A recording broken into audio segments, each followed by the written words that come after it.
बाबा ने कहा बताओ माइट कौन बनेगा, माइक कौन बनेगा। तो सभी को मालूम था दादी जो है वो भाषण करती है और दीदी तो साकाश देती है। तो सब ने कहा कि माइक दादी बनेगी और दीदी माइट बनेगी। तो दीदी खास मेरा हाथ पकड़ करके लेके गई दादी के कमरे में कि दादी आप चक्रधारी को जानती हो। तो दादी ने कहा हाँ दीदी जानती हूँ, इतना ही जानती हूँ। इसका मतलब कुछ और जानना शेष है।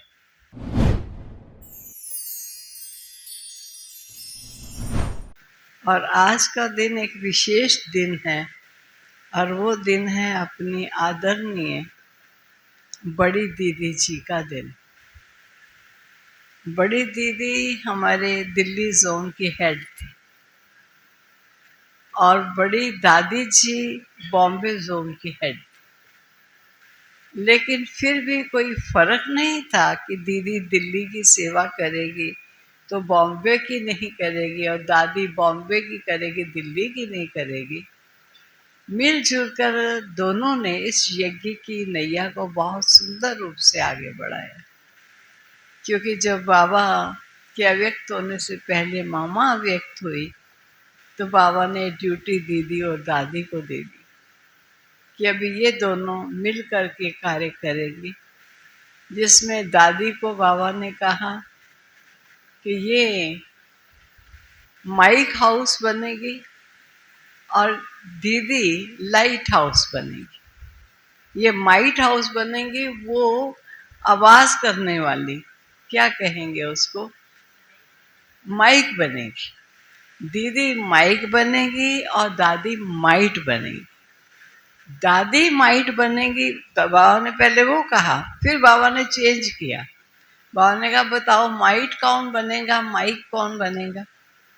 तो सभी को मालूम था दादी जो है वो भाषण करती है और दीदी तो साकाश देती है। तो सब ने कहा कि माइक दादी बनेगी और दीदी माइट बनेगी। तो बाबा ने कहा ठीक। अब देखो बच्चों ने भी कहा, बाप ने भी कहा, ये एक माइक बनेगा, एक माइट बनेगा। और सचमुच दोनों ने मिल करके इस यज्ञ को बहुत सुचारू रूप से चलाया।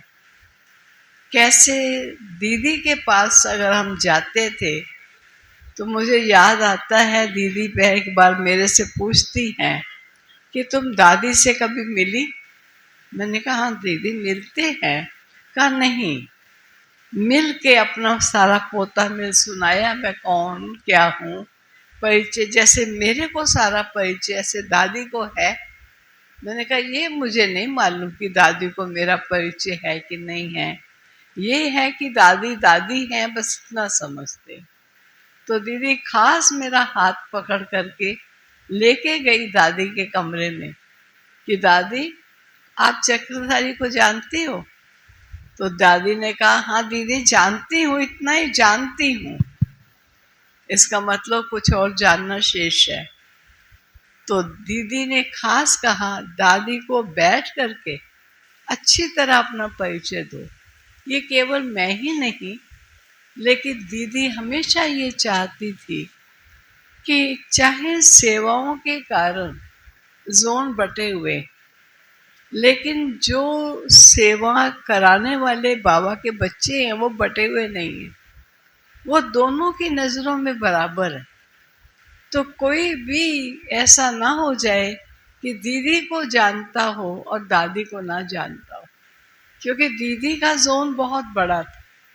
दीदी में दिल्ली खाली नहीं थी, सारा पंजाब था, टोटल सब बाकी दिल्ली जोन में थे। बॉम्बे दादी देखती थी। तो दीदी हमेशा कहती थी आज दीदी है, कल दीदी चली जाए तो दादी उनको ना जाने, ऐसा नहीं। तो दीदी ने अपने होते ही दादी से इस कदर परिचित कराया कि दीदी अगर पर्दे से दूसरी तरफ हट जाए तो दादी दीदी का हर चीज जानती थी कि दिल्ली की सेवाएं क्या होती। तो दोनों को हमेशा ये कहते थे शरीर दो हैं लेकिन प्राण एक ही, आत्मा एक ही है, शरीर दो। इतना आपस में दोनों का घुल मिल के स्नेह प्यार से कार्य होता है। किसी भी कार्य को मिलजुल कर करना हो तो आपसी स्नेह और प्यार। और स्नेह प्यार तब होता है, कोई छोटी मोटी बात सुन ली, देख ली, इग्नोर, अरे इससे क्या होता है, कुछ नहीं है, चलो आगे बढ़ो। दीदी दादी हमको, दीदी ने ऐसा कहा, तो बड़े हैं ना, कहा है तो कोई शिक्षा ही तो दी है।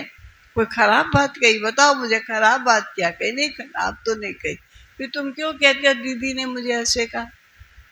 और दादी दीदी के लिए कहती कि कोई भी दादी को आके दीदी के लिए कहे और दीदी को दादी के लिए कहे तो कभी एक दो को टेका नहीं देते थे। दोनों एक दो का रिगार्ड रखते हुए सभी को एक दो के प्रति रिगार्ड बिठाते थे। तो दीदी की नेचर बड़ी रमणीक भी थी, गंभीर भी थी। और इस कदर नेचर मैं कहूंगी कि वो किसी भी प्राणी को राह चलते को भी पहचान जाती थी कि ये ज्ञान में चलने वाला है या नहीं, ये यज्ञ को स्नेही बनेगा या खाली देखने वाला ही है, ये बाबा का समीप बच्चा है या केवल बाबा बाबा कहकर अपना लाभ उठाने वाला है, लेकिन बाबा के समीप नहीं। दीदी ऐसे लगता था हर एक की नब्ज को दूर से ही पहचान जाती और पहचान के छोड़ती नहीं थी। अगर मान लीजिए कोई पुरुषार्थ में पीछे चलता है बहुत अच्छी आत्मा, लेकिन ठीक से नहीं चलता है, तो दीदी उस बुला करके, उसकी महिमा करके, खास उसकी खातिरी करके, सब समझते थे आज दीदी के पास कोई बड़ा पेशेंट आया हुआ है जिसकी दीदी बड़ी खातिरी कर रही, और विशेष उसकी खातिरी करती थी और खातिरी करके उसको इतना अपना बना लेती थी कि वो कहता था दीदी आप बताओ हमें कैसे चलना है, हमें क्या करना है, हमको मालूम नहीं। तो दीदी कहती थी सदा कोई बात ना पता चले पूछ लो, मैं बैठी हूं ना, मैं बता दूंगी। और दीदी के खास पास जा करके बड़े फ्रीली सब पूछते थे, दीदी बाबा ने ऐसे कहा, हमें ये क्या करना है। वो ये नहीं कहती थी अब तुम व्यक्तिगत आओगे, मैं कब तक तुम्हारे साथ माथा मारूं। नहीं, कोई ऐसी आत्मा है जो आगे बढ़ सकती, यज्ञ की सहयोगी बन सकती, बाबा का नाम चारों तरफ फैला सकती है, और ऐसी आत्मा को किसी प्रकार के सहयोग की आवश्यकता है तो दीदी हमारी हमेशा उसकी सेवा में दिन रात खड़ी रहती। मुझे याद है मैंने एक बार कुछ घर में परेशानी आई मुझे, जो मुझे ये लगा कि ये मुझे सेवा केंद्र में भेजेंगे नहीं, और मैं सेवा केंद्र में जाना चाहती थी। तो मैं 3 पौने 3 बजे का टाइम होगा जब मैं रजौरी गार्डन, मामा आई हुई थी और मैं पहुंच गई। बड़ी दीदी खटिया पर लेटी थी, उन्होंने ऐसे करके देखा तो मैं आई हूँ। तो दीदी ने कहा कुछ खाया? मैंने कहा दीदी खाया? कहा नहीं, आज हमने लेपी बनाई है, वो गुड़ का दलिया बनाते थे बहुत बढ़िया, मक्खन डाल के उसको खाते थे। कहा लेपी बनाई है, पहले तुम वो खाओ उसके बाद बात करना। हालांकि लेट सो रहे थे, सोते सोते उठ गए, पहले लेपी खाओ। तो मुझे गुड़ की लेपी अच्छी भी नहीं लगती थी, लेकिन बनी हुई बहुत बढ़िया थी, पतली पतली, और अच्छा मक्खन वक्खन डाल के तो हमको खिलाया, मैंने खाया। तो कहा अब तुम मेरे साथ ही सो जाओ, क्योंकि और तो खटिया वहां थी नहीं, एक खटिया थी, बाकी और जगहों पर बहनें दोपहर को रेस्ट कर रही थी। तो कहा मेरे साथ सो जाओ, और जब मामा उठेगी तो मेरा कमरा सामने है ना, मैं देख लूंगी, मैं तुम्हें उठा दूंगी, तुम मम्मा से बात करना, लेकिन तुम यही तो जैसे एक अपनेपन की फीलिंग कि हम आपके हैं, आप हमारे हो, ये फीलिंग उनके पास बहुत, और रमणीक भी बहुत होती थी। एक बार की बात मैंने सुनाई भी हुई है, पुराणों ने तो सुनी हुई है। एक बार दीदी ने सब भोग खा रहे थे, भोग बड़ा बढ़िया था, गुलाब जामुन भी था और भी कोई चीजें थी। तो कभी कभी बनता था, पहले गुलाब जामुन हरे को तो बनाना नहीं आता था, खाना बाहर का छोड़ा हुआ था, कोई भी बाहर का खाना नहीं खाता था। ब्राह्मण उसी को कहते हैं, आज तो खाते पीते ब्राह्मण है। कई बार खा पी आते हैं, कहते हो गए थे ना शादी में, उन्होंने बहुत कहा गुलाब जामुन ले लिया, बर्फी ले दी, ये तो है ना चीज। अरे गुलाब जामुन हो या बर्फी हो, किसने बनाई, किस भावना से बनी, किस मौके पर बनी हुई आप खा रहे हो, सोचो तो सही। और फिर चाहते हो प्रभु को वर ले और हम नई दुनिया के महाराजा बन जाए। ऐसे महाराजा नहीं बना जाता है। महाराजा बनने की बहुत कंडीशंस होती, तो बहुत नियमों और मर्यादाओं में सब चलते थे। कोई ब्राह्मण कभी वो कह नहीं सकता कि फला ब्राह्मण फला चीज खाता हुआ दिखाई नहीं दे सकता, हो नहीं सकता, असंभव। ये था दादी दीदियों का स्नेह प्यार और बाबा की बताई हुई शिक्षाओं के ऊपर चलना। तो एक बार भोग सब खा रहे थे, गुलाब जामुन, बड़े बड़े गुलाब जामुन थे, और वो सूजी के गुलाब जामुन पहली बार बने थे, इतने बड़े बड़े, और टेस्ट अच्छा ही था उनका। तो हलवा ना बना के गुलाब जामुन बनाए, तो सब खा रहे थे बड़े प्यार से। दीदी ने कहा एक सेकंड खाना छोड़ के मेरी बात सुन। सबने बात सुनी। कहा आज जिसने योग युक्त होकर नहीं खाया, योग नहीं लगाया और खा लिया वो हाथ खड़ा कर। तो 7-8 ने हाथ खड़ा कर कि दीदी हमने नहीं योग लगाया और हमने खा लिया। तो दीदी ने कहा पूरा हुआ? का बस थोड़ा सा रह गया। दीदी ने कहा कर लो इसको भी पूरा। और बहन को कहा ये 8 प्लेटें लगा के लाओ मेरे इन भाइयों को खास दीदी ने कहा, क्योंकि माताएं गोलमाल कर जाती, भाई जरा सच्चा बोल देते। तो भाइयों ने हाथ खड़ा किया, हम 8 ने नहीं योग लगाए। तो दीदी ने कहा इनको 8 प्लेटें लगा के इनको 8 को इनको दूसरा दो, ताकि योग लगा के फिर खाएं। वो भी बड़े खुश कि आज का टोली भी बढ़िया, भोग भी बढ़िया है, और सभी देखें कि वाह तुम लोगों ने योग भी नहीं लगाया और भोग भी तुम्हें डबल डबल मिल गया, बड़े खुश। नेक्स्ट गुरुवार फिर आया, फिर उस दिन भी था तो कुछ ना कुछ बढ़िया ही होता था। तो दीदी बड़ी ने कहा भी सच सच बताना, आज जिन्होंने भोग नहीं लगाया सच सच हाथ खड़ा करना, झूठ नहीं। तो लगभग 15-16 ने बड़े जल्दी से जल्दी हाथ खड़ा कर दिया। दीदी ने कहा कमाल है, तुम लोगों ने बिना बाबा को स्वीकार कराए आपने स्वीकार कर लिया। लेकिन सब बड़े खुश, अभी प्लेटें आएगी।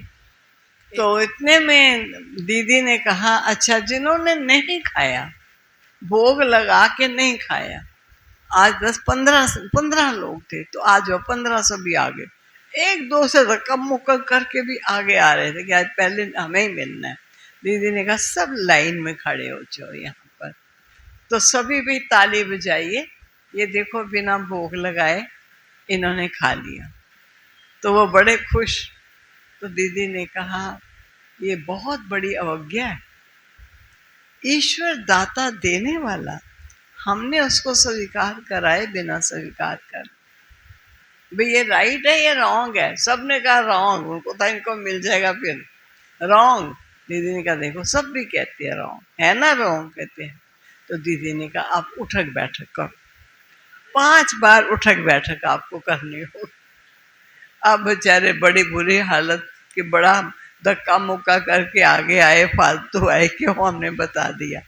तो दीदी ने सामने खड़े करके सबको उठक बैठक 5 बार उठक बैठक कर, क्योंकि ये बहुत बड़ी गलती है, आगे से ये गलती नहीं करना। और बाकी सब भी देख और सुन रहे हो, बाकी भी कभी ये गलती नहीं करना। तो गंभीर भी बहुत थी, रमणीक भी बहुत होती थी। एक बार दिल्ली में आई, तो दिल्ली में आके कहा, तो अप्रैल मास होता है जरा मजाक का मास, तो दीदी बहुत तबीयत भी थोड़ी ठीक नहीं थी और व्यस्त भी रहती थी सेवाओं में, तो तबीयत के कारण थोड़ी शांत थी। तो हमारी लच्छू बहन बाबा के बाद दीदी के साथ रहती थी और दीदी के साथ ही दीदी की सेवा में रहती थी। तो उसने कहा, दीदी आज मैंने रसगुल्ले बनाए हैं, तो आज जो भी आपसे मिलने आए तो उनको रसगुल्ले खिलाओ। तो घर के, तो शक्ति नगर और करोल बाग की ये बात है। ये हम जो घर के बच्चे थे सब इकट्ठे हुए दीदी से मिलने के लिए। तो उसने रसगुल्ले, इतना बड़ा डब्बा था स्टील का, और बड़े डब्बे में इतने मोटे मोटे रसगुल्ले, उसके ऊपर वर्क लगा हुआ था, चांदी वाला वर्क था, और पिस्ता काट काट के ऊपर पिस्ता डाला हुआ था। बड़ा ही अच्छे लग रहे थे। दिल तो चाह रहा था पहले हमें ही मिल जाए, खा लिया जाए।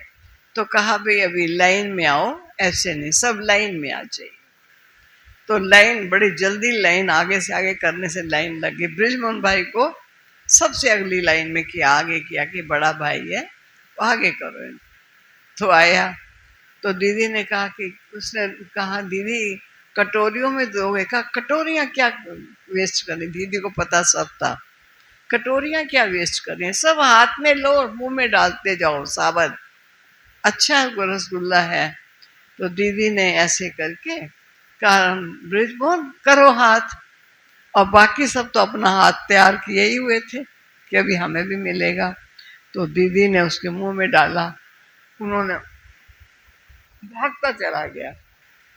वो क्या था, वो रसगुल्ले नहीं थे, वो रुई के बनाए हुए गोले थे, और जिसको आटा, मैदा जो है वो घोल मैदे का था, जो रबड़ी बनी हुई थी, रस मलाई बनाई हुई थी ना, वो रबड़ी थी, और रबड़ी के बीच में वो रुई के गोले भिगोए हुए थे, और उनके ऊपर वर्क लगाया हुआ था और पिस्ता रगड़ के डाला हुआ था, और ऐसे सुंदर वो केवड़े का खुशबू डाली हुई थी। दिल तो चाहता था कि पूरा ही पूरा खा ही जाए।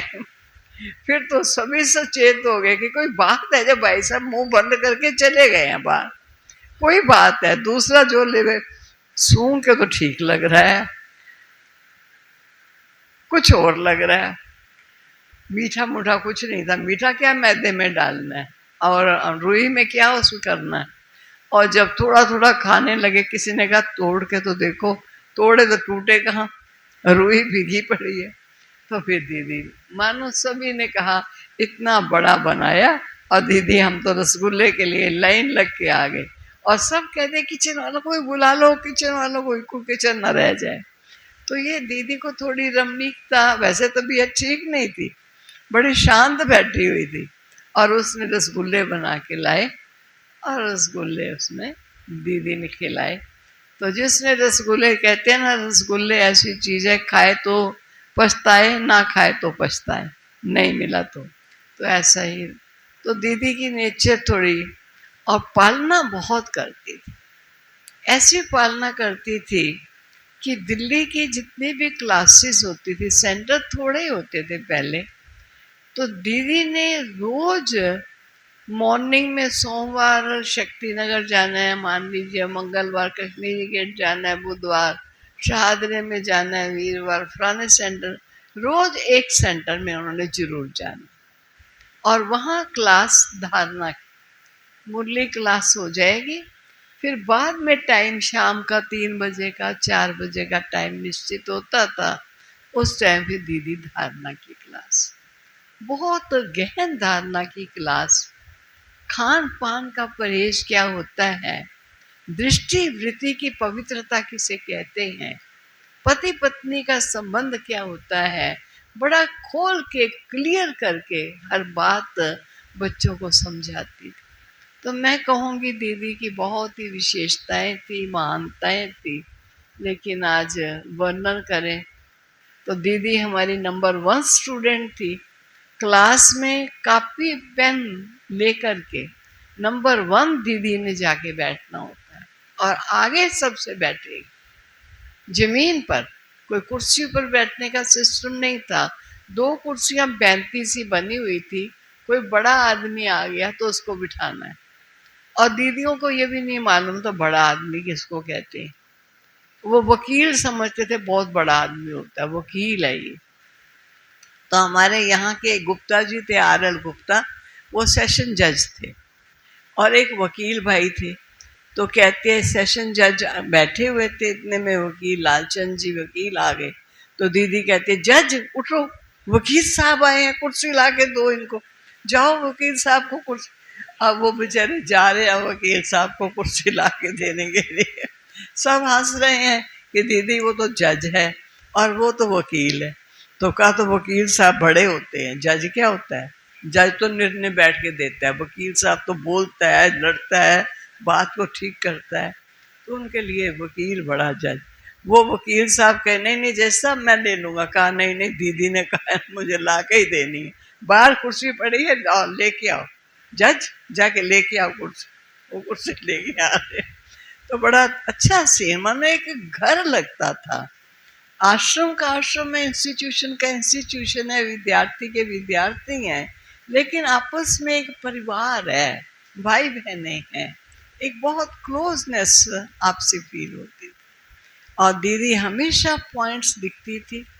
जब भी पत्र लिखना, उसने पहला पेज पॉइंट्स में प्रश्न उत्तर बनाती थी। बहुत अच्छे प्रश्न उत्तर, कोई नहीं ऐसे प्रश्न बना सकते। वो वाणी पढ़ती जाती थी और वाणी के बाद बैठ के प्रश्न बनाती। फिर सभी सेंटरों पर जो मुख्य मुख्य सेंटर्स, जो दादियाँ नहीं आ पाती थी, उनको यही रहता था हम बाबा की मिसिंग महसूस कर रहे हैं, हम बाबा मधुबन, हम सेंटरों पर जैसे बाबा से सेपरेट हुए, तो सहन करना उनको बड़ा मुश्किल था। तो दीदी बड़ी उनको प्रश्न उत्तर लिख करके ये सब चीज़ें उनको घर बैठे सब भेजा कर। तो बहुत ही अच्छा सब चलता था। और आपको मैंने शायद सुनाया भी था कि बाबा भी रमणीक थे। एक बार नहीं, बाबा ने कहा एक प्रेम बच्ची थी, तो कहा बाबा ये प्रेम बच्ची यहाँ होती है तो ये सेंटर में जिज्ञासु अटेंड करती है, भाषण करती है, और मैं तो बाहर जाती हूँ। जब प्रेम ने कहा दीदी एक दिन मुझे भी अपने साथ ले जाओ, कहा नहीं, तो योगी है, योगी समाधि में बैठता है, फकीर लोग सड़कों पर घूमते, मैं फकीर हूँ, तू योगी है, तो तू घर बैठेगी, मैं बाहर जाऊँ। तो अपना थैला उठाती थी और बाहर की सेवा, कई कंपनियों की, आज तो पढ़ी लिखी बहनें जाती हैं, तब वो दादी हमारी जाते, कोई भी बड़ी मिल है, कोई भी बड़ी कंपनी है, उनको जाकर के ज्ञान सुना के यज्ञ का हितैषी बनाना, ये बड़ी दीदी का काम होता था और बहुतों को सहयोगी बनाती थी। तो दीदी भी हमारी इंसान को परखने में बड़ी होशियार, बाबा के किसी को, हर एक को बाबा के क्लोज लाती थी। इतनी बहनें समर्पित हुई, ये दीदी की कमाल थी। शुरुआत में इतने प्यार की, स्नेह की वो पालना देकर बाबा के नज़दीक बच्चों को ला करके उनके जीवन को ईश्वर यज्ञ में स्वाहा। ओम शांति।